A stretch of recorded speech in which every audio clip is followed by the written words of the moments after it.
ഇവിടെ കഴിഞ്ഞ കുറച്ച് ദിവസങ്ങളായിട്ട് ഈ വീഡിയോ കൊച്ചു കുട്ടികൾ ആരെങ്കിലും കൂട്ടി നിന്ന് കേൾക്കുന്നുണ്ടെങ്കിൽ ഇപ്പോഴേ ഓഫ് ചെയ്തേക്ക്, പിന്നെ തന്നെ ഇരുന്ന് കണ്ടാൽ മതി. കാരണം കഴിഞ്ഞ കുറച്ച് ദിവസങ്ങളായിട്ട് ഫേസ്ബുക്കിലൊക്കെ സ്വയംഭോഗം, രതിമൂർച്ച, പിന്നെന്തോ ഇങ്ങനെയൊക്കെയുള്ള പറഞ്ഞ എന്തൊക്കെയോ വിഷയങ്ങൾ ഭയങ്കര ഡിസ്കഷൻ നടക്കുന്നതാണ്. എന്തിനാ ഇതൊക്കെ ഡിസ്കസ് ചെയ്യുന്നതെന്ന് എനിക്ക് അറിയത്തില്ല. അതൊക്കെ ഇപ്പോഴാണോ ചെയ്യേണ്ടതെന്ന് അറിയത്തില്ല. ഇന്നത്തെ കാലത്തൊക്കെ പറയാൻ വേണ്ടിയുള്ള സംഭവമൊന്നും ഇല്ല. ഇത് ഞാൻ ഇങ്ങനെ ആലോചിക്കാറ്, ഇവരിപ്പോഴും ഈ സ്വയംഭവം ഇതൊക്കെ പറഞ്ഞുകൊണ്ടിരിക്കുകയാണോ? നമ്മളിവിടെ 3സം 4സം ഗ്രൂപ്പ് BDSM എന്നൊക്കെ പറഞ്ഞിങ്ങനെ ഇരിക്കുമ്പോഴാണ് കുറച്ചൊരു ഇതൊക്കെ പറഞ്ഞിട്ടുണ്ട്. പിള്ളേരെ കൊച്ചുങ്ങൾ എന്താ ഇതുവരെ മനസ്സിലായില്ലേ? അതും പ്രായമുള്ളവരൊക്കെ പറയും.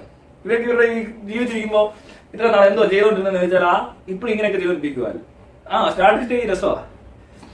ഏതൊരു കാര്യമാണേലും ഈ സ്വയംഭവത്തിനെ പറ്റി പറയുവാണേലും പണ്ട് എനിക്ക് ഓർമ്മയുണ്ട്, എന്റെ കുറച്ച് ഫ്രണ്ട്സ് ഉണ്ട് കാത്തലിക്സ്. അപ്പൊ അവര് കുമ്പസാരിക്കാൻ പോകും. അപ്പൊ അവന്മാര് ആഴ്ചയിൽ നീ അച്ഛനോട് ഇതൊക്കെ പറയുന്നത് പള്ളിയിലച്ഛൻ പറഞ്ഞിടത്തിന് കുമ്പസാരിക്കാൻ ഇരിപ്പുണ്ടല്ലോ അകത്ത്.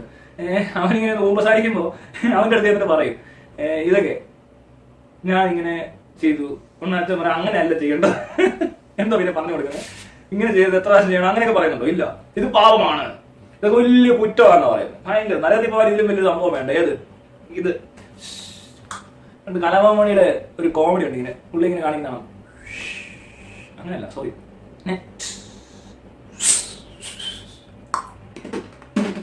ഇങ്ങനെ പൊട്ടിക്കും. എനിക്കത്ര അറിയത്തില്ല. എന്ന് പറഞ്ഞ പോലെ ഈ പടക്കം പൊട്ടിക്കുക, ഇതൊക്കെ ഭയങ്കര പാപമാണ് എന്നൊക്കെ പറയുന്നുണ്ട്. അപ്പൊ ഞാൻ ആലോചിക്കാം, ഇവനൊന്നും വേറെ പണിയൊന്നും ഇല്ലേ, ഇത് പാപമാന്നൊക്കെ പറയുമ്പോ അതും പറഞ്ഞുകൊണ്ട് നടക്കാൻ വേറെ ഒരു മതക്കാരനില്ലേ കുഴപ്പം.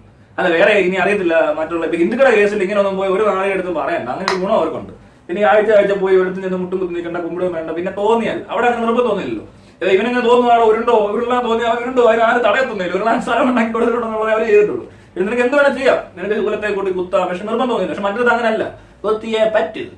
അല്ല കുത്തുന്നില്ല എന്നാൽ ഞാൻ പറയാം, കുറച്ച് ലൈറ്റാണ് കാര്യങ്ങളൊക്കെ. നീ പറഞ്ഞ പോലെ എല്ലാ ആഴ്ചയും ചെന്നേ പറ്റത്തുള്ളൂ. അമ്പലത്തിലൊക്കെ നിർബന്ധമൊന്നും ഇല്ലാർക്കും ഇന്ന പോലെ ഇന്ന സമയം അവിടെ വന്ന് പ്രാർത്ഥിച്ചില്ല, നിന്നെ നരത്തി കൂട്ടിവിടാ, നിന്റെ അടുത്ത ജന്മത്തിൽ നിപ്പുഴായി പോടാ, തീട്ടമായി പോടാ എന്ന് പറയുന്ന നിർബന്ധമൊന്നും ഇല്ല. ഇന്ന് മാത്രം അങ്ങനെ ഒരു പ്രത്യേകത ഉണ്ട്. പിന്നെ ഈ ഇത്തരം അനാചാരങ്ങളോട് നിർത്തി കഴിഞ്ഞു കഴിഞ്ഞാൽ ഈ ഊളത്തരങ്ങൾ കാണിക്കാനുള്ള അവസരം ഇല്ലാണ്ടാക്കിയ തീരാവുന്ന പ്രശ്നങ്ങൾ ഒരുപാടുണ്ട്. അത് കഴിഞ്ഞാൽ പിന്നെ സൂപ്പറാണ്, ഏറ്റവും അഡ്വാൻസ്ഡ് മതം എന്നൊക്കെ വേണം പറയാം. കാരണം നിർബന്ധങ്ങളില്ലാത്തതാണ് ഏറ്റവും വലിയ കാര്യം. പിന്നെ ലിസ്റ്റ് ഒന്നും ഇല്ല. ഇവരുടെയൊക്കെ സർട്ടിഫിക്കറ്റ് എടുത്ത് കൊടുക്കാനായിട്ട് അവന്റെ മറ്റേ കണക്കൊക്കെ നോക്കി അറിയത്തില്ല. എനിക്ക് എത്രത്തോളം ഇവര് ഫണ്ട് ശേഖരിച്ചിട്ട് അതിനനുസരിച്ച് ആൾക്കാരെ തെരഞ്ഞെടുത്ത് വെച്ചിട്ടുണ്ടെന്ന് എനിക്കറിയത്തില്ല. പക്ഷെ പള്ളിയുടെയൊക്കെ കാര്യത്തിലാണെങ്കിൽ കാശ് മേടിച്ചിട്ടാണ് പല എല്ലാ കാര്യങ്ങളും ചെയ്യുന്നത്. കൊച്ചുണ്ടായ പൈസ, പെണ്ണ് കെട്ടണ കാശ്, അടക്കണ കാശ്, ഇത്രയും പൈസ മേടിച്ചിട്ട് ഭയങ്കര പിരിവാണ്, കൊള്ള പിരിവാ. പിന്നെ പല മണി 1 ലക്ഷം രൂപ കൊടുത്തേക്ക് 2 ലക്ഷം രൂപ കൊടുത്തേക്ക് അച്ഛൻ വന്നിട്ട് പറഞ്ഞു ഇവനെ ഫണ്ട് ഉണ്ടാക്കിയല്ലേ ഇവനെ പൈസ. ഇവിടെ ജോലി ചെയ്ത് കഷ്ടപ്പെട്ട് മനുഷ്യന് രാവിലെ 4 മണിക്ക് അലാം വെച്ച് എഴുന്നേറ്റ് കമ്പനിയിലൊക്കെ പോയിരുന്നത് അല്ല എവിടെയാണേലും ഒരുമാതിരി എത്രയോ സ്ട്രെസ് എടുത്തൊക്കെ ഉണ്ടാക്കുന്ന പൈസയാ. എല്ലാവരും കഷ്ടപ്പെട്ട് തന്നെ ഇത്രയും 1 ലക്ഷം രൂപ 2 ലക്ഷം രൂപ ആണെന്ന് പറഞ്ഞിട്ട് കൊടുക്കാനായിട്ട് ഇവൻ ഉളുപ്പില്ലേ വന്ന് ചോദിക്കാൻ എനിക്ക് പലപ്പോഴും തോന്നിയിട്ടുണ്ട്. ഇതെന്ത് ഇവൻ എന്തോ ചെയ്തിട്ടാ ഒരു കുപ്പായം എടുത്തിട്ടുണ്ട് രാവിലെ എത്ര ദിവസം നേരത്തെ എഴുന്നേക്കണം, എല്ലാ ദിവസം രാവിലെ എഴുന്നേറ്റ് എന്ത് ചെയ്യാനായി അച്ഛൻ ഒന്ന് ആലോചിച്ച് നോക്ക്. നിങ്ങൾ പള്ളി തൂത്തുവാരോ ഇല്ല, ഒരു പണിയും ചെയ്യാതെ ഇങ്ങനെ കണ്ടവന്റെ കാശിന് മുമ്പ് ജീവിക്കുന്ന ഈ നാളുകൾ വന്നിട്ട് പറയും 1 ലക്ഷം കൊടുത്തേക്കാൻ. ഉടനെ കൊടുക്കാനായിട്ട് കൊടുത്തില്ല, ഭയങ്കര വിരോധമാണ്. പിന്നെ അതുപോലെ തന്നെ ഇതുപോലത്തെ കുറേ ഊമ്പി ചടങ്ങുകളുണ്ട്. അതായത് വീട് കയറി താമസിക്കും, ഇവ വന്ന് ഇങ്ങനെ വെള്ളം ഒഴിക്കും. ഈ പള്ളിയെ എന്നാൽ കോൺക്രീറ്റ് ചെയ്യുന്ന സമയത്ത് കോൺക്രീറ്റെ കൊണ്ട് വെള്ളം ഒഴിക്കണമെന്ന് പറഞ്ഞാൽ എന്തൊരു പ്രയോജനമുണ്ട്? ഇവൻ ഈ കുണക്കുണമെന്ന് 4 തുള്ളി അവിടെ ഒഴിച്ചിട്ട് എന്ത് പറയാ, ഒന്നുമില്ല. പിന്നെ അതുപോലെ ഇവരാണ്ട് പിച്ചും പേയും പറയുന്നു. അവന് താടിയുണ്ട്, ഒരു ഉറുപ്പ് കേട്ടോണ്ട് ഇങ്ങോട്ട് വന്നിട്ട് കൊണാന്നല്ലാതെ ഒന്നും പറയാൻ അറിയത്തില്ല വേറെ. ഇത്രയും ഊമ്പത്രം കാണിക്കുന്നതിന് കാശ്. പിന്നെ കല്യാണം കഴിക്കണം ഇവന്റെ വായിലോട്ട് എന്നാലേ കെട്ടാൻ പറ്റത്തുള്ളൂ. രജിസ്റ്റർമാരെ പോയിട്ട് മാന്യമായിട്ട് അന്തസ്സായിട്ട് ഇവനാരെ ഇതിനകത്ത് കയറിയതോടെ 9 പൈസ മേടിക്കുന്നു. ഭയങ്കര വലിയ ആൾക്കാരെ പോലെ ഇങ്ങനെ ഇരിക്കുന്ന കണ്ടു കഴിഞ്ഞാൽ അവർക്ക് ഇവനെ വലത്തിയിട്ടായിരിക്കുന്നു. ഒരു പറയില്ല, ഒന്നും അറിയത്തില്ല, ഒരു പണിയും ചെയ്യുന്നില്ലെന്ന്. ഇവൻ എന്ത് പണിയാണ് ചെയ്യുന്നത്? പിന്നെ പണി ചെയ്യുന്ന ഇവരുടെ തന്നെ സ്ഥാപനങ്ങളിൽ ജോലി ചെയ്യുന്ന അച്ഛന്മാരൊക്കെ ഉണ്ട്, എനിക്കറിയാം അങ്ങനെ കുറെ പേരൊക്കെ. അവരൊക്കെ ശരിയാ ജോലി ചെയ്യുന്നുണ്ട്, ഇതിനോടൊപ്പം ഇൻസ്റ്റിറ്റ്യൂഷൻസ് നോക്കുന്ന അച്ഛന്മാരുണ്ട്. പക്ഷെ കൂടുതലും അങ്ങനെയൊന്നുമല്ല. മറ്റുള്ളവരെ വെച്ച് നോക്കി കഴിയുമ്പോൾ നമ്മളൊക്കെ ഒരു ജോലിക്ക് എങ്ങനെ കയറുന്നത്, അല്ലെങ്കിൽ നമ്മൾ എങ്ങനെയാണ് അവിടെ ജോലി ചെയ്യുന്നത്, അതുപോലത്തെ ഒരു ബുദ്ധിമുട്ടൊന്നും ഇവർ അനുഭവിക്കുന്നൊന്നും ഇല്ലേ പറയുന്നത്. വലിയ കാര്യമായിട്ട് വലിയ ബുദ്ധിമുട്ടൊന്നുമില്ല. പിന്നെ അവിടുത്തെ ഇവന്മാർ തമ്മിലുള്ള വലിയ ഈഗോ ക്ലാഷോ അങ്ങനത്തെ വല്ല പ്രശ്നങ്ങളൊക്കെ ഉണ്ടെങ്കിലേ ഉള്ളൂ. പിന്നെ ഈ പറഞ്ഞ പുറയുന്ന കുത്ത് ഉന്തിത്തുള്ള കുതികാൽ വെട്ട് എന്നൊക്കെ പറഞ്ഞ സംഭവങ്ങൾ നടത്താൻ ഒരു മടിയില്ലാത്തൊരു വർഗ്ഗമാണ് നിങ്ങൾ. മനസ്സിലാകുന്നുണ്ട്? അച്ഛൻ വേഷമൊക്കെ ഉള്ളതേ വെറും ചെറ്റകളാ, കൂടുതലുണ്ടോ ചെറ്റകളാ. കൂടുതൽ 90% ഇത്ര ചെറ്റത്തിൽ കാണിച്ച് തന്നെയാണ് നടക്കുന്നത്. പിന്നെ അതിനപ്പുറത്തോട്ടുള്ള ബാക്കി 10% നമ്മൾ ഈ പറയുന്ന പോലെ വളരെ പാവം പിടിച്ച നല്ല മനുഷ്യരെ കാണിച്ചുകൊണ്ട് ഇവന്മാരെ ഈ 10% നല്ല അച്ഛന്മാരെ കണ്ടിട്ടാണ് നമ്മൾ പറയുന്നത് ഇവര് നല്ല മനുഷ്യരാണ്. അവരുടെ പാഷൻ നമ്മൾ പറയത്തില്ലേ, അവർക്ക് അതൊക്കെ ചെയ്യാനൊക്കെ ഇഷ്ടമായതുകൊണ്ട് കയറുന്ന. അപ്പൊ അവർ ഈ പറഞ്ഞ പോലത്തെ മറ്റേ സ്വയംഭവ കഥ ആഴ്ചയൊക്കെ വന്നിട്ട് ഇങ്ങനെ കേൾക്കണം. ഇന്നത്തെ രസം അനുസരിച്ച് ഈ സ്വയംഭവത്തെ പറ്റി എടുത്തും പറയുന്നു. അതുപോലെ പെൺകുട്ടികളൊക്കെ ചെന്ന് പറയുന്നതെന്ന് അറിയത്തില്ല, പെൺകുട്ടികളും സ്വയംഭവം ചെയ്യുന്നുണ്ട്. അപ്പൊ ഇവരൊക്കെ പോയിട്ട് അച്ഛനോട് പറയാൻ അച്ഛൻ ഞാനിങ്ങനെ ചെയ്യും. അത് ഈ അപ്പുറത്തിരിക്കുന്നവൻ മറ്റേതാണെങ്കിലോ റോബിനെ പോലുള്ളതോ അല്ലെ മറ്റേ മാംഗോയെ പോലുള്ളവരൊക്കെ ആണെങ്കിൽ എന്താ സംഭവിക്കാൻ പോകുന്നത്? അടുത്ത ദിവസം ഒരു ട്യൂൺ അവിടെ വീഴും. അവൻ അതിനെ കയറി എന്തെങ്കിലും ചെയ്യാതെ വിടാൻ പറ്റും നിങ്ങൾക്ക് തോന്നുന്നുണ്ടോ? അല്ല അതാണല്ലോ ഇതിന്റെ അപകടം പറ്റുന്നത്. ഇവിടെയൊക്കെയാണല്ലോ പ്രശ്നമാണ്. ഇപ്പൊ എന്റെ അടുത്ത് വന്നിട്ട് കൊച്ചു ഇങ്ങനെ 2 ദിവസം പറഞ്ഞാൽ 3-ാം ദിവസം ഞാൻ കാര്യമായിട്ട് ആ കുട്ടിയോട് സഹകരിക്കാനാണ് സാധ്യതകൾ കൂടുതൽ. എനിക്ക് ഒരു ബുദ്ധിമുട്ടുമില്ല, നിരുത്സാഹപ്പെടുത്തേണ്ട ഒരു ആവശ്യമില്ല കൊച്ചിനെ. അവർക്ക് അങ്ങനെ താല്പര്യമില്ല. നമുക്ക് കൊണ്ട് നമ്മുടെ താല്പര്യകക്ഷികളാണെങ്കിൽ എന്ന് സലീം താല്പര്യകക്ഷി അല്ല എന്ന് സലീം പറയുന്ന പടത്തി പറയുമല്ലോ. ആരെങ്കിലും ചോദിച്ചാല് അമ്മാവന്റെ മോനാന്ന് പറഞ്ഞാല് അമ്മാവനാന്ന് പറയണമോ, മകയൊരു അമ്മാവൻ എന്ന് പറഞ്ഞാൽ അതൊന്നും കുഴപ്പമൊന്നുമില്ല. ഈ പറയുന്നത് വലിയ അങ്ങനെ കാര്യമൊന്നുമല്ല. ഞാൻ പറഞ്ഞില്ലേ, ഈ നാട്ടിലുള്ള ഈ സ്വയംഭോഗമൊക്കെ പറഞ്ഞു കഴിഞ്ഞാൽ വലിയ പാവമായിട്ട് കാണുന്ന ഒരു കൂട്ടരുണ്ട്. പിന്നെ വേറൊരു കൂട്ടർ വേറെന്തൊക്കെ ആയിട്ട് ശരീരത്തിൽ ഭയങ്കര ബയോളജിക്കൽ ആൻഡ് ഹെൽത്ത് ഇഷ്യൂസ് ഒക്കെ ആയിട്ട് മാറ്റുന്ന കുറെ ആൾക്കാരുണ്ട്. എങ്ങനെ വെച്ചാലും വലിയ പ്രശ്നങ്ങളാണ്. ആദ്യമായിട്ട് സ്വയംഭോഗം ചെയ്തപ്പോൾ എനിക്ക് ഉണ്ടാകുന്ന ഈ പ്രശ്നമൊക്കെ ഞാൻ ആലോചിക്കുക, വലിയ പാവം ചെയ്ത കേസൊന്ന് പിന്നെ ഇനി ഇത് നിർത്താൻ പറ്റത്തില്ല. അപ്പോഴത്തേക്ക് ക്ഷീണിച്ചു പോകുന്നു. ഇതിന് ഉണങ്ങി ഇങ്ങനെ വളഞ്ഞാ നിൽക്കുന്നത്. ഇതാണ് രേഖ, മനസ്സിലാകുന്നുണ്ട് ഇത് എന്ന് പറഞ്ഞ പോലെ പല രേഖകളും മാഞ്ഞു. പിന്നെ മസിൽ കൂടി, 2 കൈ മസിലുള്ളതുകൊണ്ട് 2 കൈ ഏകദേശം ഒരുപോലെ. പിന്നെ ഈ കൈ കുറച്ച് മസിൽ കൂടാവും. അങ്ങനെ ഒരുപാട് ഈ സൈഡ് തന്നെ ഭയങ്കര വിങ്സും ഷോൾഡേഴ്സും ട്രൈസെപ്സും ബൈസെപ്സും ഡെൽറ്റോയും ഫോർആംസും ഒക്കെ പഞ്ചൊക്കെ പിടിക്കാൻ വേണം. ഈ ഇവിടെ ഇങ്ങോട്ട് നോക്കരുത് എന്ന് പറഞ്ഞ പോലത്തെ ഒരു അവസ്ഥയാണ് നമുക്കൊക്കെ ഉണ്ടായത് ഈ സ്വയംഭോഗം കൊണ്ട്. അത് ആണാണെങ്കിലും പെണ്ണാണെങ്കിലും അത് ഒരുപാട് ചെയ്യുന്നവരുണ്ട്, കുറച്ച് ചെയ്യുന്നവരുണ്ട്. ചിലർക്ക് ഒരുപാട് ചെയ്ത് പ്രാണലായി പോയിട്ട് അത് അസുഖമാണ് കേട്ടോ. സിനിമയായിട്ട് ഇങ്ങനെയൊക്കെ ചെയ്തിരിക്കുന്നത് അതിന്റെ ആവശ്യമൊന്നുമില്ല. അത്യാവശ്യം ഒരു ഫിസിക്കൽ നീഡ് എന്ന നിലയ്ക്കൊക്കെ അത്യാവശ്യം വേണ്ട ഒരു സംഭവം തന്നെയാണ് ഇത്. ഇതിനെ കെട്ടിക്കിടന്നൊന്നും ചെയ്യാൻ ഇത് വെച്ചിട്ട് വേറെ ഉത്പാദിപ്പിക്കാനുള്ള അല്ല. അത് അങ്ങനെ വന്നു, അങ്ങനെ പോകേണ്ട ഒരു സാധനം ആയതുകൊണ്ടാണ് അങ്ങനെ വരുന്നത് പോകുന്നത്. ഇതല്ലെങ്കിൽ ഈ സ്വപ്നസ്ഥലം എന്നൊക്കെ പറഞ്ഞിട്ട് ഈ സംഭവം പുറത്തു പോകും. നമ്മൾ അതിനൊക്കെ വെയിറ്റ് ചെയ്യേണ്ട കാര്യമൊന്നുമില്ല. വേണ്ട രീതിയിൽ നമുക്ക് പ്രശ്നം കിട്ടുന്ന രീതിയിലാണ് ഈ കാര്യങ്ങൾ ഭംഗിയായിട്ട് നടത്തിക്കൊണ്ട് പോകുന്നതെങ്കിൽ ശരീരത്തിന് വലിയ കുഴപ്പമൊന്നുമില്ല ഈ പറഞ്ഞത്. പിന്നെ അങ്ങനെയാണ് ഇപ്പൊ ഈ പറഞ്ഞ പല ആൾക്കാർ ഇപ്പൊ വരപോലും ഇല്ല കണ്ടുപിടിക്കാൻ, അതുപോലെ വിളിഞ്ഞു പോയേനെ. മനസ്സിലായില്ലേ? ഇത്രയെങ്കിലും ബാക്കിയുണ്ടല്ലോ, എന്തൊരു ഭാഗ്യം എന്നൊക്കെ പറയുന്ന പോലെ. പിന്നെ ഇതിനെ പറ്റിയുള്ള ഓരോരോ പഠനങ്ങളും യൂട്യൂബ് ഒക്കെ തുറന്നു കഴിഞ്ഞാൽ സ്വയംഭോഗം ഒന്ന് എഴുതി വെക്ക്, പിന്നെ രതിമൂർച്ച, ലൈംഗിക മറ്റേത് എന്നൊക്കെ പറഞ്ഞ് ടൈറ്റ് ഇട്ട് വെക്കാൻ ഞാൻ ഇതിന്റെ ടൈറ്റിൽ അങ്ങ് ഇടാൻ പോവാ. ഇട്ട് വെച്ച് കഴിഞ്ഞുണ്ടല്ലോ പിന്നെ അങ്ങ് ക്ലിക്കാ. ഇതെന്തോന്ന് അറിയാതെ സമാധാനമില്ല മലയാളിക്ക്. ഇന്ത്യക്കാർക്കൊക്കെ പൊതുവെ ഈ അമേരിക്കയിലെ ചെന്ന് ഇത്രയും രീതിയിലല്ല ഒരു പഠനം നടത്തുന്നത്. ചെറുപ്പം തന്നെ ഇതൊക്കെ പഠിച്ചറിഞ്ഞ് മനസ്സിലാക്കി അങ്ങനെ പോകുന്ന ഒരു കൾച്ചർ അവിടെ ഉണ്ട്. നമ്മളവിടെ അതില്ല. ഇതെല്ലാം ഒതുക്കി പിടിച്ച് മുറുക്കി പിടിച്ച് അടച്ചു പൂട്ടി അങ്ങോട്ട് ഇട്ടിട്ട് ഇവനെ ഇങ്ങനെ എന്തോ ചെയ്യണമെന്ന് അറിയാതെ പൊട്ടിത്തെറിക്കുന്നതാണ് പലയിടത്തും നടക്കുന്നത്. പിന്നെ ജീവിതകാലം മുഴുവൻ ഈ ഫ്രസ്ട്രേഷൻ ഇങ്ങനെ പോയിക്കൊണ്ടേയിരിക്കും. ഇവർ ഈ പറഞ്ഞ സദാചാര ഗുണ്ടായുസത്തിലേക്ക് എത്തിപ്പെടും. പിന്നെന്താ പറയുക, ഇങ്ങനത്തെ എന്ത് കണ്ടാലും ഒരു ചൊറിച്ചിലും ഇറിറ്റേഷനും അങ്ങ് ഫ്രസ്ട്രേറ്റഡ് ആയിട്ടുള്ള കുറെ മനുഷ്യരും ഒക്കെയാണ് നമ്മുടെ നാട്ടിലുള്ളത്. അപ്പോൾ അതിനിടയിൽ ഇതോട് ഇപ്പൊ ആരാട്ടൊക്കെ വന്നിട്ട് ഞാൻ ആലോചിക്കുന്നത് ഈ കാലഘട്ടത്തിൽ ആരുടെ ഈ സ്വയംഭോഗം എന്നൊക്കെ പറയുമ്പോൾ തിരിഞ്ഞു നോക്കാൻ പോകുന്നത്. ഞാൻ പറഞ്ഞില്ലേ, മിനിമം ഒരു ഫോർസം ത്രീസം ഒരു ഗ്രൂപ്പ് സെക്സ് അങ്ങനത്തെ കാര്യങ്ങളൊക്കെയാണ് നമ്മൾ ഇപ്പോൾ ശരിക്കും ഈ വന്ന കാലത്ത് എന്തെങ്കിലും പറയാനുള്ളതെങ്കിൽ പറയാനുള്ളത്. അതിനകത്ത് ഇപ്പൊ ഞാൻ നോക്കിയിട്ട് ഇപ്പോൾ ഒരാണ് 3 പെണ്ണ് എന്ന് പറയുന്ന ഒരു ഗ്രൂപ്പ് നല്ലതായിരിക്കും, അങ്ങനത്തെ ഇൻട്രസ്റ്റ് ഉള്ളവർക്ക്.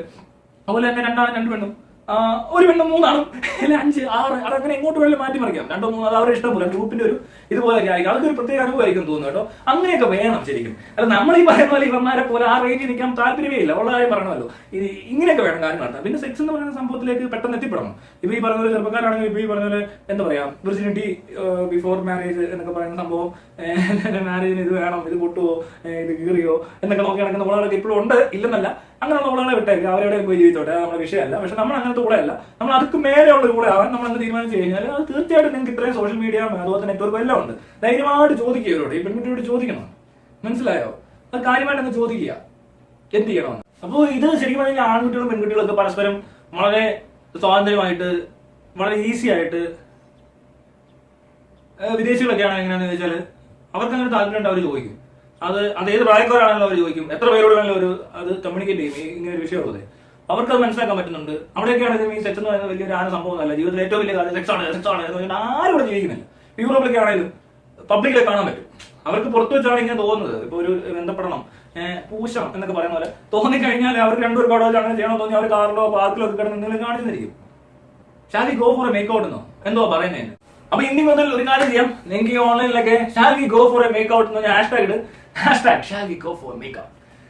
അത് ട്രെൻഡിങ് ആയ ഒരു അവസ്ഥ ആലോചിക്കേ. അത് നിങ്ങൾക്ക് വളരെ സ്വാതന്ത്ര്യമായിട്ട് ചോദിക്കാം. ഒരു പെൺകുട്ടിയോട് ഒരു ചെറുക്കിന് ചോദിക്കാം, അതുപോലെ തന്നെ പെണ്ണിന് ചെറുക്കിനോട് ചോദിക്കാം. അങ്ങനെയൊക്കെ അങ്ങോട്ടും ഇങ്ങോട്ടും വളരെ ഈസി ആയിട്ട് ചോദിക്കാം. അതിനുള്ള ആൻസർ എന്ന് പറയുന്നത് യെസ്, ഷുവർ, നോ, അല്ലെങ്കിൽ ഐ എം സോറി, ഇത്ര മതി. അല്ലാതെ അപ്പുറത്തോട്ട് കയറിയിട്ട് നിന്നെ ഞാൻ പൂളിക്കളെ എനിക്കില്ല, പറ്റത്തില്ല, അതില്ല, നീ തന്നെ പറ്റത്തുള്ളൂ എന്നൊക്കെ പറയുന്നത് ആവണ്ടല്ലോ. അങ്ങനെ ഉണ്ടെങ്കിൽ എന്താ പറയണ്ടേ, ഈ പറയുന്നവൻ സ്വയംഭവം ചെയ്ത് ജീവിക്കേണ്ടി വരും. എല്ലാം പിന്നെ നീ വെയിറ്റ് ചെയ്തിരിക്കേണ്ടി വരും. നിന്റെ തന്റെ എന്നുള്ള ഇതിൽ വേറെ സാധനം കൊണ്ടുവരാൻ. അതുപോലെ ഇവിടെയൊക്കെ പിന്നെ അങ്ങനത്തെ ഒരു പ്രശ്നമുണ്ടല്ലോ. അപ്പനും അമ്മയും പറയുന്ന സാധനത്തിനാണല്ലോ നമുക്ക് വില. അന്ന് വില എന്നല്ല, നമ്മുടെ അവിടെയൊക്കെ അങ്ങനെയാണ്. തന്നെ എന്നുള്ള തീരുമാനിക്കും ഇവൻ ആർക്കിട്ട് പൂശണമെന്ന്. എന്നിട്ട് അവർ പോയി തപ്പി പിടിച്ചോണ്ട് ഇവർക്ക് പറ്റിയ ഒരു സാധനം എന്താ ഇവൻ പൂശാൻ നല്ലതായിരിക്കും. അവിടെ കല്യാണം നടക്കുക എന്ന് പറയുന്നത് പൊതുവെ ഇതാ നടക്കുന്നത്. ഇപ്പൊ തള്ളെ തന്നെ ഇവിടെ പോയി നോക്കുമായിരിക്കും. നോക്കിയിട്ട് ഇവൻ കൊള്ളാം, ഇവനാകുമ്പോൾ ഇവക്കിട്ട് ചേരി, ഇവനിട്ട് ഒന്നും കൊടുത്താൽ ഇവള് അങ്ങനെയൊക്കെയാണോ? എന്ത് നാണക്കെട ഒന്ന് ആലോചിക്കേ. ഭയങ്കര ഭയങ്കര വൃത്തികെട്ട രീതി നമുക്ക് കാണാൻ പറ്റില്ല. ഈ അറേഞ്ച്ഡ് സെറ്റപ്പ് എന്ന് പറയുന്നത്, അറേഞ്ച്ഡ് എന്താ പറയണ്ടേ, മേക്കൗട്ട്. അപ്പനും അവൻ തീരുമാനിക്കുന്നത്. പിന്നെ വീട്, പറമ്പ്, പിന്നെ അവന്റെ ഇരിക്കുന്ന പൈസ, ഇതൊക്കെ നോക്കിയിട്ടാ അവന്റെ സെറ്റപ്പ് ഉണ്ടോ, പൂശാൻ പറ്റുമോ നോക്കുന്നത്. ഇവനെ വെച്ച് നമ്മുടെ മോളെ പൂശിച്ചാൽ വലിയ കുഴപ്പമുണ്ടാകില്ല. കാരണം മറ്റേ തന്നെ തന്നെ പറയാം, ശരി ഇവിടെ പൂശാനുള്ളതുകൊണ്ട് എന്റെ മോന് പൂശാനുള്ളത് ഇത്രയൊക്കെ വേണം. അവനിട്ട് പൂശാൻ പറ്റിയ വീട് വേണം, അവന് ഇത്രയും പൈസ വേണം, വണ്ടി വേണം. അപ്പൊ ഇതെല്ലാം ഉണ്ട്. പിന്നെ നല്ല ജോലിയാണ്. ഇവർ ഇങ്ങനെ ഗവൺമെന്റ് ജോലിയുള്ള പൂശുകാരനാണ്. അങ്ങനെയൊക്കെ നോക്കിയൊക്കെ കെട്ടുന്നതുകൊണ്ട് പൂശ ശരിക്കും നടക്കുന്നില്ല നാട്ടിൽ. അങ്ങനെ പലരും ഫ്രസ്ട്രേറ്റഡ് ജീവിച്ചിട്ട് കവിത എഴുതുന്നു, കഥ എഴുതുന്നു, ഇങ്ങനെയുള്ളടത്തൊക്കെ വന്നവരെന്ന് എഴുതി വെക്കുന്നു, സ്വയം ഫോൺ ചെയ്യുന്ന എഴുതുന്നു, പിന്നെ ബന്ധപ്പെട്ടിട്ട് സുഖം കിട്ടിയില്ലെന്ന് എഴുതുന്നു. ഒരു രതിമൂർച്ച ഉണ്ടായില്ലെന്ന് ഇതുവരെയായിട്ടും. അതൊരു അനുഭവമാണെന്നുള്ള എനിക്ക് അറിയത്തില്ല. നമുക്ക് എങ്ങനെ ഉണ്ടാവാനാ? ഇവരാണെങ്കിലും സമ്മതിക്കും. ഇവരൊക്കെ കൂടെ പിള്ളേരെ കെട്ടിക്കാൻ ചെല്ലുമ്പോൾ എന്താ ചെയ്യുന്നത്? ഇന്ന പോലെ ഇന്നടത്തെ അവൻ ഇന്നേ ചെയ്യുന്നു, കൊള്ളാം, പൂശിക്കോ എന്ന് പറഞ്ഞാൽ നടക്കുന്ന കാര്യം അല്ലാത്തത് കൊണ്ടാണ്. പക്ഷെ എന്നാൽ അതേസമയം ഇത് വേറൊരു സൈഡായിട്ട് വിട്ടേക്ക്, ഇതൊന്നും ശ്രദ്ധിക്കണ്ട. മറ്റവനുള്ളത് ശരിയാണ്, അവന്റെ പൈസ ഉണ്ട്, അവന് ജോലിയുണ്ട്, അവൻ ഇത് നോക്കിക്കോളും, അവന് അങ്ങനെയൊക്കെയുള്ള പല കാര്യങ്ങളും പിള്ളേരൊക്കെ ഉണ്ടാക്കി കഴിഞ്ഞിട്ട് ശരിയാണ്, അതിന്റെ വഴി നടന്നോട്ടെ, അതിന് കൊള്ളാവൻ എന്ന് പറഞ്ഞുകൊണ്ട് എല്ലാത്തിനും കൊള്ളാവുന്നത് ഇതാണെന്ന് ഉള്ള വിചാരമൊന്നും എനിക്കില്ല കേട്ടോ. അവൻ എന്തും ആയിക്കോട്ടെ. ഈ പറഞ്ഞ രീതിയിൽ നമ്മൾ ഈ പറഞ്ഞ പോലെ അമേരിക്കൻസ് യൂറോപ്യൻസ് ഒക്കെ ചെയ്യുന്നത് എങ്ങനെയാണെന്ന് വെച്ചാൽ അവരങ്ങനെ ഒന്നും ശ്രദ്ധിക്കത്തൊന്നുമില്ല. അവരൊരു പ്രായം കഴിഞ്ഞിട്ടൊക്കെ ഇവർ കെട്ടാറ് പോലും ഇല്ല. അവർക്ക് സെറ്റിൽ ആവണമെന്ന് തോന്നിയാൽ, അല്ലെങ്കിൽ അവർ ഫ്രീ ആയിട്ട് ജീവിച്ചുകൊണ്ടിരിക്കും. അവർ ആരുമായിട്ട് ഡേറ്റ് ചെയ്യുമെന്നോ എന്തൊക്കെ ചെയ്യുമെന്നോ പറയാൻ പറ്റത്തില്ല. അവിടുത്തെ മനുഷ്യർക്ക് ഇത്രയും ബുദ്ധിമുട്ടൊന്നും ഇല്ല ഈ കാര്യങ്ങൾ. ഇതുപോലെ ഫേസ്ബുക്കിനകത്ത് ഇതേപോലെ പോസ്റ്റൊക്കെ വന്നാൽ അവിടുത്തെ മൈൻഡ് ചെയ്യാനൊന്നും പോകുന്നില്ല. ഇത് ഇഷ്യൂ അല്ല. പിന്നെ അതുമല്ല, അവിടുത്തെ മീഡിയ ആണെങ്കിലും കൊള്ളാം, സിനിമയാണെങ്കിലും കൊള്ളാം, ഇതിനെയൊക്കെ ട്രീറ്റ് ചെയ്യുന്ന രീതിയുണ്ട്. അതൊക്കെ കൂടെ കണ്ടു കഴിഞ്ഞാൽ നമുക്ക് മനസ്സിലാക്കാൻ പറ്റും അവർ എന്തോരം എന്താ പറയണ്ടേ, വളരെ ഈസി ആയിട്ട് എല്ലാ കാര്യങ്ങളും വളരെ സിമ്പിൾ ആയിട്ട് കാണുന്നവരും, എന്താ ജീവിതം നല്ല രീതിയിൽ ആസ്വദിച്ച് മുന്നോട്ട് പോകുന്നവരും ജീവിക്കുകയാണ് അവിടെ. മനസ്സിലായി. അല്ലാണ്ട് ഇവിടെ കിടന്ന് കാണിക്കുന്ന പോലെ ഉള്ള ഒരു അഭ്യാസമല്ല അവിടുത്തെ ജീവിതം. പിന്നെ പ്രശ്നങ്ങൾ ഉണ്ടെന്ന് പറഞ്ഞാൽ ഇതെല്ലാം കഴിഞ്ഞിട്ട് പ്രശ്നം ഉണ്ടാവും, എപ്പോഴും പ്രശ്നങ്ങൾ ഉണ്ടാവും. ആ പ്രശ്നങ്ങളൊക്കെ അവിടെ ഉള്ളൂ. അല്ലാതെ ഇടയ്ക്കുള്ള നമ്മുടെ നാട്ടിൽ അനുഭവിക്കുന്ന പോലത്തെ ഇതിനിടയിൽ കിടന്നുള്ള കച്ചറ പ്രശ്നങ്ങളൊന്നും അവരുടെ നാടുകളിലില്ല. എതിരഭിമാന കൊലയില്ല, ജാതി മതവും പറഞ്ഞുള്ള കല്യാണ പ്രശ്നങ്ങളില്ല, പ്രേമിച്ചവർക്ക് കെട്ടാം, പിന്നെ ആർക്കെങ്കിലും ബന്ധപ്പെടാം, പ്രേമത്തിന് ഈ ബന്ധം ഒരു പ്രശ്നമാകുന്നില്ല. ഇവിടെ മറ്റേ ഇത് എന്താ പറയുക, തൊലി പൊട്ടുന്ന സീനൊക്കെ വിർജിനിറ്റി എന്ന് പറയുന്ന ഈ മറ്റേ അവസ്ഥയൊന്നും അവർക്കൊന്നും അതൊന്നും ബാധകമല്ല. ഇതിപ്പോ ഇങ്ങനെ സ്പോർട്സിലൊക്കെ പണ്ടുണ്ടാകും, അതുകൊണ്ടാണെന്നൊക്കെ പറയത്തില്ല. രജനിക്കാണെങ്കിൽ സിനിമയ്ക്കാണ് സിനിമയ്ക്കകത്ത് കോമഡി ഒക്കെ ഉണ്ട് ഇതിനെപ്പറ്റി. അങ്ങനത്തെ ഡയലോഗ്സ് ഒന്നും ഇല്ല. അങ്ങനെ നല്ലൊരു രീതിയിലാണ്, ശരിക്കും നല്ലത് തന്നെയാണ്. കാരണം ഇത് പറഞ്ഞുകൊണ്ടിരിക്കുന്നില്ല, ഇതിന്റെ പേരുള്ള പ്രശ്നങ്ങളെല്ലാം കുറഞ്ഞു കിട്ടും. ആർക്കും ഇത്തരം എന്താ പറയുക കിട്ടാത്ത സാധനമൊന്നുമല്ല. എല്ലാവർക്കും അവരുടെ രീതിയിൽ നടത്തിക്കൊണ്ട് പോകാം. ആ പെണ്ണിന് താല്പര്യമുണ്ടെങ്കിൽ ഒക്കെ അവിടെ ആകും.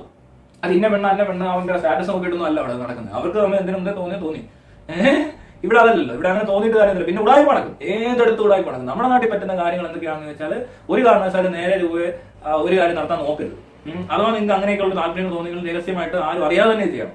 ആരും അറിഞ്ഞു പോയി ഇപ്പൊ മാന്യമായ രീതിയിൽ നമ്മൾ പെണ്ണെ കെട്ടാൻ പോയാൽ അവിടെ 1,00,000 പ്രശ്നം ഉണ്ടാക്കാൻ ആൾക്കാർ വരും. അത്രയും പ്രശ്നങ്ങൾ ഉണ്ടാവും, പല കാരണങ്ങളുണ്ടാവും. ഇത് മുടക്കാൻ നമുക്ക് മാനസികമായിട്ട് പല ബുദ്ധിമുട്ടുകൾ ഉണ്ടാവും. പ്രേമ നൈരാശ്യം എന്നൊക്കെ പറഞ്ഞ സിറ്റുവേഷനിലേക്ക് എത്തിപ്പെടും. അതുകൊണ്ട് നമ്മൾ ചെയ്യേണ്ട കാര്യം, നമ്മൾ കേരളത്തിൽ ജീവിക്കുന്നവര് മാക്സിമം അങ്ങനത്തെ കാര്യങ്ങൾ ഇടപെടാതെ അവരവരുടെ ഈ പറഞ്ഞ പോലത്തെ താല്പര്യങ്ങൾ, സെക്ഷലി ആണെങ്കിൽ അങ്ങനെ പ്രേമിച്ചു, അടുത്ത സ്റ്റെപ്പ് ഇങ്ങനെ പോകണം. മനസ്സിലായില്ലേ? അവിടെ എത്തി കുറച്ചാൾ കഴിഞ്ഞ് കഴിഞ്ഞാൽ പിന്നെ അത്രയും ഫ്രസ്ട്രേഷനും കുറയും. പിന്നെ കല്യാണം കഴിച്ചില്ലെങ്കിൽ വലിയ കുഴപ്പമൊന്നുമില്ലെന്നൊക്കെ ഞാൻ ആലോചിച്ചോളൂ. ഞാൻ ചുമ്മാ പറയല്ല, ഇതാണ് സത്യാവസ്ഥ. പക്ഷെ അത് ചെയ്യാതെ വെച്ചോണ്ടിരിക്കരുത്. ഈ നാടിന് പറ്റിയ കൾച്ചർ ഇതൊക്കെയാണ്. നമ്മൾ ഇതൊന്നും കെട്ടാനൊന്നും ആരും നിൽക്കുന്നത്, ജാതി മതമൊക്കെ നോക്കി കെട്ടുന്നവരുടെ ജസ്റ്റ് ഗോ ഫോർ ഫൺ. മനസ്സിലാകുന്നുണ്ടോ? സെക്സ് നിർബന്ധമായും ചെയ്തിരിക്കണം. പ്രേമിച്ചു തുടങ്ങുമ്പോൾ തന്നെ സെറ്റ് ചെയ്യുക. എവിടെയെങ്കിലുമൊക്കെ പോയി എന്തെങ്കിലുമൊക്കെ ചെയ്യുക. പറ്റുന്നവരൊക്കെ നിങ്ങൾ എൻജോയ് ചെയ്യുക. പിന്നെ ബാക്കിയൊക്കെ വരുന്നിടത്ത് കാണാം. ബാക്കി പോട്ടെ, ഓക്കെ. മറ്റേ ഇത് പറ്റുകൊണ്ടിരിക്കുന്നത് കൊണ്ടുപോയിട്ട് അതിനെന്താ? ഇത് പെണ്ണിനെന്താ പ്രശ്നം, ആണിനെന്താ പ്രശ്നം? എല്ലാവരും ഇങ്ങനെയൊക്കെയാ. അവൻ ഇരിക്കട്ടെ മറ്റേ തപ്പിക്കൊണ്ട്. ആരും വൃത്തിനല്ലെങ്കിൽ ആ പ്രശ്നം തീർന്നേ. എനിക്ക് പിന്നത്തെ കാലത്ത് ഈ വൃത്തിനിറ്റി എന്ന് പറയുന്ന സാധനം കൊണ്ട് നടക്കുന്ന ഒരു പെണ്ണെ കാണുമ്പോൾ എന്തോ കുഴപ്പമുണ്ടെന്നൊക്കെ തോന്നുന്നുണ്ട്. അതൊക്കെ എന്തോ കുഴപ്പമുണ്ടെന്ന് അല്ല. പിന്നെ എന്താ പറയണ്ടേ?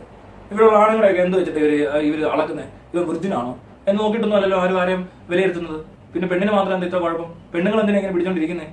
പൊട്ടിക്കണം, നശിപ്പിച്ചേക്കോ, ഒന്നിനും നോക്കണ്ട, തകർക്കണം. അപ്പൊ ഈ പ്രശ്നം ഒക്കെ തീരും. പിന്നെ വെറുതെ നിന്റെ വേറെ പോയി നോക്കണമെന്നാണ് വെറുതെ തപ്പി വന്നേക്കുന്നത്. ഊളയൊക്കെ വിളിക്കണം അവനൊക്കെ. നീ അങ്ങനെയുള്ള വല്ല പെണ്ണുണ്ട്, നീ വേറെ പോയി തപ്പിക്കാലും ഞാൻ ആ ടൈപ്പല്ല. ഏത് ആ ടൈപ്പല്ല, നമ്മൾ ജീവിക്കാൻ ഇറങ്ങിയവരാ എന്നുള്ള രീതിയിൽ പെൺകുട്ടികൾ മാറുകയാണെങ്കിൽ ആൺകുട്ടികൾക്കും വലിയ പ്രശ്നങ്ങളൊന്നും ഉണ്ടാകത്തില്ല.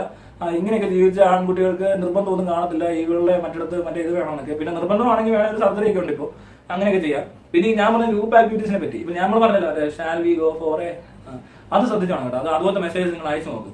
സമൂഹം നശിപ്പിക്കാനാണ് കേട്ടോ ഞാനിത് പറയുന്നത്. എന്നാലും കുഴപ്പമില്ല, നശിക്കുമോ നമുക്ക് നോക്കണമല്ലോ. നശിക്കാത്ത സമൂഹം നമ്മൾ കണ്ടല്ലോ. ഇതുകൊണ്ടൊന്നും അവരൊന്നും നാശമൊന്നും ഉണ്ടായിട്ടില്ല. പിന്നെ പ്രത്യേകം ശ്രദ്ധിക്കേണ്ട കാര്യം കോൺട്രസെപ്റ്റീവ്സ്, അതായത് ഗർഭിണി ആവരുത്, അങ്ങനെയുള്ള കാര്യങ്ങൾ ശ്രദ്ധിക്കണം. IPL ഒന്നും കടയിൽ പോയി മേടിക്കാൻ മടിക്കരുത്. പിന്നെ സ്ഥിരമായിട്ട് ചോറുണ്ടെന്ന പോലെ IPL എടുത്ത് കഴിക്കരുത്. അത്യാവശ്യം വേണ്ട സമയത്തൊക്കെ കഴിക്കാവും. മനസ്സിലാകുന്നുണ്ടോ? ഒരുപാട് രീതികളുണ്ട് ഗർഭിണി ആവാതിരിക്കാൻ. അപ്പൊ ആ പെൺകുട്ടി ഗർഭിണി ആവരുത് ഒന്നാമത് കാര്യം. പിന്നെ അധികം ഓവർ ആക്കരുത്. അത്യാവശ്യമൊക്കെ വേണം എന്ന് പറഞ്ഞുകൊണ്ട് എന്നും ഇത് തന്നെയാണെന്ന് പറഞ്ഞുകൊണ്ട് അങ്ങനെ നടക്കാതിരിക്കുക. ഇതിൽ കൂടുതലും ചെയ്യാനില്ല. പിന്നെ ഈ ഹോട്ടലൊക്കെ സെലക്ട് ചെയ്യുമ്പോൾ നല്ല ഹോട്ടലിൽ പോയി കയറാൻ പറ്റുന്ന പരുവത്തിൽ എന്തെങ്കിലുമൊക്കെ ഒന്ന് ഒപ്പിക്കുകയാണെങ്കിൽ അത്ര കുഴപ്പമുണ്ടാകില്ല. ചുമ്മാ ഈ ഒടുക്കൽ ഹോട്ടലിൽ കയറി കഴിയുമ്പോൾ അലമ്പുണ്ടാകുന്നു. പിന്നെ കച്ചറകൾ വളർത്ത് പോകരുത്, മനസ്സിലായില്ല. നമ്മുടെയൊക്കെ വീടുകളൊക്കെ തന്നെ കുറച്ചുകൂടെ സേഫ് എന്ന് തോന്നുന്നു. അതെല്ലാം ഏത് രീതിയിലാണ് ഇത്രയൊക്കെ ഉള്ളൂ ഇതിനകത്ത് മിനിമം അറിയേണ്ട കാര്യങ്ങൾ. സാധാരണ മനുഷ്യൻ അറിയേണ്ട കാര്യം ഇത്രേ ഉള്ളൂ. അതിപ്പം മാരേജ് കഴിഞ്ഞ ആണെങ്കിലും കൊള്ളാം, മാരേജിന് മുമ്പാണെങ്കിലും കൊള്ളാം. ഇപ്പോൾ ഭർത്താവ് ഗൾഫിലായിട്ടോ പട്ടാളത്തിലായിട്ടോ ഒക്കെ നമ്മുടെ നാട്ടിൽ ഇങ്ങനെ കഥ പറയത്തില്ലേ, ഗൾഫുകാരന്റെ ഭാര്യയ്ക്ക് കടി കൂടുതലാണെന്ന് തോന്നിയിട്ടുണ്ടെങ്കിൽ ഓക്കെ, അങ്ങനെ ഉണ്ടെങ്കിൽ കടി കൂടുതൽ കുറവൊന്നുമില്ല. അവിടെ താമസിക്കുന്ന ഉണ്ണാക്കന്മാരുടെ ഭാര്യയുടെ എല്ലാം കണക്കാ. ഇതൊന്നും കാണിക്കാൻ അറിയാത്തവന്മാരാണ് കൂടുതലും. മിക്കാണെങ്കിലും ഈ പറഞ്ഞ സെക്സിനെ പറ്റി വലിയ ധാരണയൊന്നുമില്ല. ഈ പറഞ്ഞ ഒരു ഫോർ പ്ലേ ആഫ്റ്റർ പ്ലേ എന്നൊക്കെ പറഞ്ഞ് നടക്കുന്ന എത്ര പേരെ അറിയാം. എല്ലാം തന്നെ ഈ പെൺകുട്ടികൾക്ക് എങ്ങനെ ഓർഗാസം ഉണ്ടാകുന്നത് എന്ന് ചോദിച്ചു കഴിഞ്ഞാൽ എന്താണിത് എങ്ങനെയാണെന്ന് ചോദിച്ചു കഴിഞ്ഞാൽ അവൻ വല്ല മറ്റേ തുണ്ടോടൊക്കെ കണ്ടിട്ട് വന്നിട്ട് വല്ലവർക്ക് കാണിക്കുമായിരിക്കും. ഇതിനകത്ത് ഇതൊരു കല തന്നെയാണ്. അതൊരു കല ആയ രീതിയിൽ പഠിക്കാനും അറിയാനും കൂടുതൽ മനസ്സിലാക്കാനൊക്കെ സാധിച്ചു കഴിഞ്ഞാൽ നല്ല രസമാണ്, നല്ല പ്ലഷർ ഉണ്ടാക്കുന്ന സംഭവമാണ്. അത് എല്ലാവർക്കും ഒരുപോലെ. ഇപ്പൊ നിന്റെ ടേസ്റ്റ് അനുസരിച്ചുള്ള പെണ്ണ് തന്നെ വേണം. ഇപ്പൊ ഈ ടോപ്പും ബോട്ടം എന്നൊക്കെ പറയുന്ന പോലത്തെ സംഭവമാണ്. രണ്ടുപേരും ടോപ്പ് ആണെങ്കിൽ ഒരു മത്സരം നടക്കും, മനസ്സിലാവുന്നത്. അപ്പൊ ആ ടേസ്റ്റ് പറ്റിയ ആളെ കണ്ടെത്തുക, അവരുമായിട്ട് അങ്ങനെയൊക്കെ ആകുമ്പോൾ ഉണ്ടാകുന്ന ഒരു സുഖത്തിനുണ്ടാകുന്ന ഒരു സംഭവമാണ്. അത് സന്തോഷമാണ് ജീവിതത്തിൽ. ആരോട് പറയാൻ, ആര് കേൾക്കാൻ? അപ്പോഴും കിടന്ന് ചൂരവടിയും കൊണ്ട് ഇറങ്ങി കഴിച്ചിട്ട് നിൽക്കാൻ മേലെ ഒന്നും കിട്ടിയില്ല. ഉടനെ അങ്ങ് അവിടെ കാണുന്നവനെല്ലാം അടിക്കുക കയറിയിട്ട്. അവൻ വരുന്നു, അവൻ എന്ത് ചെയ്യുന്നു, അവനൊക്കെ അങ്ങനെ വിട്ടാൽ പറ്റത്തില്ല. ഈ ചിന്താഗതി കൊണ്ട് മാറ്റിട്ട് അവന് കിട്ടിക്കോട്ടെ, കുഴപ്പമില്ല, എനിക്കും കിട്ടും, ഞാനും തപ്പുകയാണ്, എനിക്കും വേണം, അത്രയും വിചാരിച്ചാൽ നിനക്ക് കിട്ടായി ഒന്നുമില്ലേ. നീ ഇങ്ങനെ ഫ്രസ്ട്രേറ്റഡ് ആയിട്ട് ബാക്കിയുള്ളവർ ഉഴപ്പാടേ നടന്നോട്ടേ, നിനക്കും കിട്ടൂടാ മോനെ. എന്ത് ഇത്ര ഇവിടെ വലിയ കോമ്പറ്റീഷൻ ഒന്നും, ലക്ഷക്കണക്കിന് മനുഷ്യൻ ജീവിക്കുക. പിന്നെ ഒരു കാര്യം കൂടെ പറയാം, ഒരാണിനും ഒരു പെണ്ണിനും അങ്ങനെ ഒരാളെ കൊണ്ടൊന്നും അങ്ങനെ തീർത്തും സാറ്റിസ്ഫൈഡ് ആയി എല്ലാം കഴിഞ്ഞു ഇങ്ങനെ സമാധാനമായിട്ട് ഇങ്ങനെ അടുപ്പിച്ച് അങ്ങനെ ഇരിക്കാൻ പറ്റിയെന്ന് വരത്തില്ല. ചിലർക്കൊക്കെ 1, 2, 3 പാർട്ട്നേഴ്സ് ഒക്കെ ഇഷ്ടപ്പെടുന്നവരുണ്ട്. അതാണ് ശരിയെന്ന് എനിക്ക് തോന്നുന്നത്. കാരണം ഇത് അപ്പോഴേ അറിയാൻ പറ്റത്തുള്ളൂ ഞാൻ ഏതാ കറക്റ്റ് ആണ്. നമ്മൾ ഏത് സാധനം ഒന്ന് ഉപയോഗിച്ച് നോക്കി കഴിയുമ്പോൾ നമുക്ക് അറിയത്തുള്ളൂ ഇതൊക്കെ ഇത് കൊള്ളാമല്ലോ. മനസ്സിലായോ? അതിപ്പോ വലിപ്പത്തിലും ശരീരത്തിന്റെ രൂപത്തിലും കളറിലും ജാതിയിലും മതത്തിലും ഒന്നും അടിസ്ഥാനപ്പെട്ട കാര്യമല്ലത്. അതിപ്പോ ഏത് രൂപത്തിലുള്ള ആളായിരിക്കും നമുക്ക് പറയാൻ പറ്റത്തില്ല. നമുക്ക് പെർഫെക്റ്റ് മാച്ച് വരും, മനസ്സിലായി. ഇതിനകത്ത് ഭയങ്കര ഒരു കോമ്പിനേഷന്റെ ഒരു പരിപാടി ഉണ്ട്. ഞാൻ ആ കോംബോ കറക്റ്റ് ആയാൽ സൂപ്പർ കൊടിയാണ്. അപ്പൊ ഇവിടെ ഇരുന്ന് ഈ ചുമ്മാ മറ്റേ പൂത്തിരി കത്തിച്ചെന്നും മറ്റേ ഇത് കറക്കിയെന്നൊക്കെ പറഞ്ഞോണ്ടിരിക്കുന്ന ടീംസ് ഒക്കെ പറയുന്നത് കേട്ടിട്ട് ആരാണ്ടൊക്കെ കിടന്ന് ഇവിടെ കിടന്ന് തുള്ളി കളിച്ചത് എന്തിനാണ് എനിക്കറിയത്തില്ല. നമ്മൾ മിനിമം ഇത്രയെങ്കിലൊക്കെ ആഗ്രഹിക്കണം, അല്ലാതെ കുറഞ്ഞ വർഷം അല്ല ഇത്രയെങ്കിലും ചെയ്യേണ്ടത്. മിനിമം ഇതൊക്കെ അല്ല ആവശ്യം, മിനിമം ആണിത്. പിന്നെ ഞാൻ പറഞ്ഞാൽ ഈ മാക്സിമത്തിലേക്കൊക്കെ പോകുമ്പോഴാണ് ഈ പറഞ്ഞ വൈൽഡ് BDSM ഇങ്ങനെയുള്ള കാര്യങ്ങളിലേക്കൊക്കെ എത്തിപ്പെടണം. അങ്ങനെയൊക്കെയുള്ള ചിന്താഗതിയുള്ളവർക്കൊക്കെ നമ്മുടെ നാട്ടിൽ ഇതൊന്നും കേട്ടാൽ പോലും അവർ വലിയ പാപം ഒന്നാമത് ഭാവിയാവും. പിന്നെ അതുപോലെ എന്തോ ഇല്ല അങ്ങനത്തെ മാനസിക പ്രശ്നമാവും. സ്വയംഭോഗം ചെയ്യുന്നത് തന്നെ തെറ്റാണ്. പിന്നെ ഇച്ചിരി ബോണ്ടേജ് ഒക്കെ പറയേണ്ട കാര്യമുണ്ടോ? അത് മുഴുവൻ ഞാനാന്ന് പറയും. പിന്നെ അത്യാവശ്യം മൾട്ടിപ്പിൾ പാർട്ട്നേഴ്സിന്റെ കാര്യം നോക്കിയാൽ തന്നെ അറ്റ് എ ടൈം ഉള്ള ഈ ഗ്രൂപ്പിനെ പറ്റിയോ എന്ത് സംഭവിച്ചാലും അത് നമുക്ക് അക്സെപ്റ്റബിൾ അല്ല. നമ്മുടെ സൊസൈറ്റിക്ക് അക്സെപ്റ്റബിൾ അല്ലെന്നുള്ളൂ. ഈ സൊസൈറ്റിയിൽ സോഷ്യൽ ബീയിങ് ആയിട്ട് ഇവിടുത്തെ ഈ കൺട്രി സൊസൈറ്റിയിലെ ഒരു ആ സൊസൈറ്റി പറയുന്ന ഓളത്തെങ്കിലും വിശ്വസിച്ച് ജീവിക്കുന്ന ഒരാൾക്കത് ബുദ്ധിമുട്ടായിരിക്കും. പക്ഷെ അല്ലാത്തവർക്ക് ഇപ്പോൾ യൂറോപ്യൻ കൾച്ചറൊക്കെ കണ്ടിട്ടുള്ള ഒരാൾക്ക് അറിയാം ഇവിടെ ഇങ്ങനെയൊക്കെയാ, ഇവർക്ക് ഇതൊന്നും വലിയ കാര്യമില്ല. കഥാപാത്രത്തെ ഉൾക്കൊള്ളാൻ വേണ്ടിയിട്ട് ഞാൻ കുറച്ചു നേരം എന്റെ പവർ ഗ്ലാസ് വെച്ചു. ഡെഡിക്കേഷന്റെ ഭാഗമായിട്ട് ചെയ്തതാണ്. പിന്നെ ആ മേക്ക് ഓവർ എനിക്ക് ഇഷ്ടമായെന്ന് എനിക്ക് തോന്നുന്നു. മിൽക്കി വേ സൂപ്പർ സ്റ്റാർ മിക്കവാറും കൂളിംഗ് ഗ്ലാസ് വെച്ചാണ് നിങ്ങൾക്ക് കാണാൻ സാധ്യതയുള്ളൂ. പിന്നെ വളരെ കുറച്ച് പ്രാവശ്യം ഞാൻ പറഞ്ഞല്ലോ എന്റെ ഡെഡിക്കേഷൻ. പിന്നെ കഥാപാത്രത്തിനെ ഉൾക്കൊള്ളുക, അതിന്റെ ഭാഗമായിട്ടാണ് മറ്റേ പവർ ഗ്ലാസ് വെച്ചത്. നായക കഥാപാത്രത്തിന്റെ കണ്ണിന് ഒരു 0.25 ടു ഒരു കണ്ണിന് 0.5 0.25 ആണ് അയാളുടെ പവർ. അപ്പൊ അതിനനുസരിച്ചുള്ളൊരു പവർ ഗ്ലാസ് വെച്ചാണ് ഞാനപ്പോ ആ ക്യാരക്ടറിനെ ഉൾക്കൊണ്ടത്. അപ്പോഴല്ലേ നമുക്ക് ആ ഒരു ഇത് മനസ്സിലാകുള്ളൂ. മനസ്സിലാക്കണം നിങ്ങൾക്ക് ഒരു കണ്ണിന് സ്വല്പം ഇതുള്ള ഒരാൾക്ക് ചിലപ്പോൾ ഈ കണ്ണട ഒരുക്കി കഴിഞ്ഞാൽ അത്ര ദൂരം വായിക്കാൻ പറ്റത്തില്ല. പക്ഷെ ആ ഒരു അനുഭവം മനസ്സിലായി, ആ കഥാപാത്രത്തോടുള്ള ഒരു നീതി അല്ലെങ്കിൽ അല്ല വേണ്ട ഒന്നും പറയണ്ട. അതിന് വേണ്ടിയിട്ടാണ് ഞാൻ അങ്ങനെ ആ പവർ ഗ്ലാസ് വെച്ചത്. നോർമലി ഞാൻ കൂളിംഗ് ഗ്ലാസ് ആണ് ഉപയോഗിക്കാറ്. പിന്നെ മിക്ക സിനിമകളിലും എനിക്ക് നിങ്ങൾക്കറിയാമല്ലോ, വീഡിയോകളൊക്കെ നിങ്ങൾക്കറിയാം. അതുപോലെ വീഡിയോകളിലൊന്നും തന്നെ ഇങ്ങനെയുള്ള ക്യാരക്ടർ റോളുകൾ ഞാൻ എടുക്കാറില്ല. പിന്നെ ഈ ക്യാരക്ടറിന് ഇപ്പോൾ നിങ്ങൾ കണ്ട ക്യാരക്ടർ ഒരു കണ്ണിന് കുറച്ച് പവർ കുറഞ്ഞ ഒരാളാണ് കണ്ണിന്. ബാക്കി പവറൊന്നും കുഴപ്പമൊന്നുമില്ല, അതുകൊണ്ടാണ് കണ്ണിന് വെച്ചത്. പിന്നെ അദ്ദേഹം ഒരു ഓഫീസിൽ ജോലി ചെയ്യുന്ന ആളാണ്. അപ്പൊ അതുകൊണ്ടാണ് അദ്ദേഹം ഇങ്ങനത്തെ ഡ്രസ്സൊക്കെ ഇട്ടിട്ട് കാണപ്പെടുന്നത്. ഇതെല്ലാം ഞാൻ പറഞ്ഞല്ലോ കഥാപാത്രത്തെ ഉൾക്കൊള്ളാൻ വേണ്ടിയിട്ട് നമ്മൾ ചെയ്യുന്നതാണ് കേട്ടോ. പിന്നെ ഇതൊക്കെ പറയുമ്പോ എല്ലാവർക്കും ഒരു പ്രശ്നമുണ്ട്. നീ നിന്റെ അമ്മ, പെങ്ങളെ, വല്യമ്മ, അമ്മായി ഇവരോട് പോയി അവരൊക്കെ ആണെങ്കിൽ അവരൊക്കെ എന്നൊക്കെ ചോദിച്ചുകൊണ്ട് വരുന്ന സ്ഥിരം കമന്റുകാരെ ഇവിടെയും വരും. ഇവർക്ക് ഈ ലോകത്ത് ആകെ അമ്മ, പെങ്ങൾ, വല്യമ്മയേ ഉള്ളൂ സ്ത്രീകളായിട്ട്. അപ്പൊ അങ്ങനെയുള്ളവർക്കും ഇതുപോലത്തുള്ള ജീവിതം ഇത്തിരി ബുദ്ധിമുട്ടായിരിക്കും. അങ്ങനെ പിന്നെ വേറെ പ്രശ്നമുള്ളത് ഈ പറഞ്ഞ പോലെ അവരാലോചിക്കുന്ന മൊത്തം ഇങ്ങോട്ട് വന്ന് കയറിയാൽ എന്താവും, ഇങ്ങോട്ട് വന്ന് ഒരു പരിധി വരെ ഞാൻ പറഞ്ഞില്ലേ ഇതിനകത്തൊന്നും അധികം ശ്രദ്ധിക്കാതിരുന്നാൽ മതി.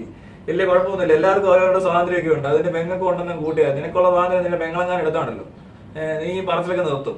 കൂടുതലെണ്ണത്തിന് ഹിവന്മാർ കാണിക്കുന്ന തോട്ടത്തിലൊക്കെ കാണിച്ചിട്ട് ഇത്രയും, അത് പണ്ടൊരു സിനിമയുണ്ട് ഷാറുഖ് ഖാനും ഐശ്വര്യയുള്ള ജോഷ് എന്നാണ് ആ സിനിമയുടെ പേര്. അത് കണ്ടിട്ടുള്ളവർക്ക് കഥ മനസ്സിലായിട്ടുണ്ടായിരുന്നെങ്കിൽ ആ കഥ മനസ്സിലാക്കാനുള്ളതുണ്ട്. അതായത് ഈ ആണുങ്ങൾ തൊട്ടത്തിൽ മൊത്തം കാണിച്ച് നടക്കുകയും ചെയ്യും, പെങ്ങളെ അടിച്ചമർത്തി വീട്ടിലിടുകയും ചെയ്യും. മനസ്സിലായില്ലേ? അപ്പൊ ഭാര്യക്കെട്ടാണെങ്കിലും അടിച്ചമർത്തൽ പ്രതീക്ഷിക്കാം. അപ്പോ അതുകൊണ്ട് അങ്ങനെ ഉള്ള ആറ്റിറ്റ്യൂഡ് ഉള്ളവർ ചിലപ്പോൾ ഇതിനടി വന്നിട്ട് അങ്ങനത്തെ കമന്റ് ഒക്കെ ഇട്ടിട്ടൊന്ന് പിടിച്ചടക്കാനും അതൊക്കെ ഒരു കഴിവേട് തന്നെയാണ്. കഴിവട്ടവനാണ് കൂടുതലും ഇങ്ങനെയുള്ള എന്താ പറയണ്ടേ ഈ ഒരു സംഭവങ്ങളുണ്ടല്ലോ, ഒരു പെണ്ണോട് അടുത്ത് ഇടപെടാനോ അല്ലെങ്കിൽ അങ്ങനത്തെ മടിയുള്ളവരോ ചെറുപ്പത്തിൽ അങ്ങനെ ഇത്തരം കാര്യങ്ങളൊന്നും എന്താ വീട്ടിലൊക്കെ ആണെങ്കിലും ചിലപ്പോൾ അങ്ങനത്തെ രീതിയിലൊക്കെ ആയിരിക്കും അവരെ വളർത്തിയേക്കുന്നത്. അല്ലെ പാപബോധം എന്നൊക്കെ പറയുന്ന സംഭവങ്ങളുള്ളവർക്ക് ഈ പറഞ്ഞ പോലെ അമ്മയും പെങ്ങളെയൊക്കെ തന്നെ എപ്പോഴും ഓർമ്മ വരത്തുള്ളൂ. ഇനി ഇവനൊക്കെ ഇനി സ്വയംഭോഗം ചെയ്യുമ്പോഴും ഇവന്റെ അമ്മയും പെങ്ങളെ ഓർക്കുന്നുണ്ടോ എന്ന് എനിക്ക് അറിയത്തില്ല. വിഷയം സ്വയംഭോഗം എന്നുള്ളതായിരുന്നു ഒരു കാലം വരെ. പിന്നെ ഇപ്പൊ ഞാൻ പറഞ്ഞില്ലേ, ഇപ്പൊ പറഞ്ഞോണ്ട് വരും. അതുകൊണ്ട് നമുക്കറിയാം. നിന്റെ അമ്മയും പെങ്ങളെ കമന്റ് വന്നില്ലേ ശകുന്തളെ.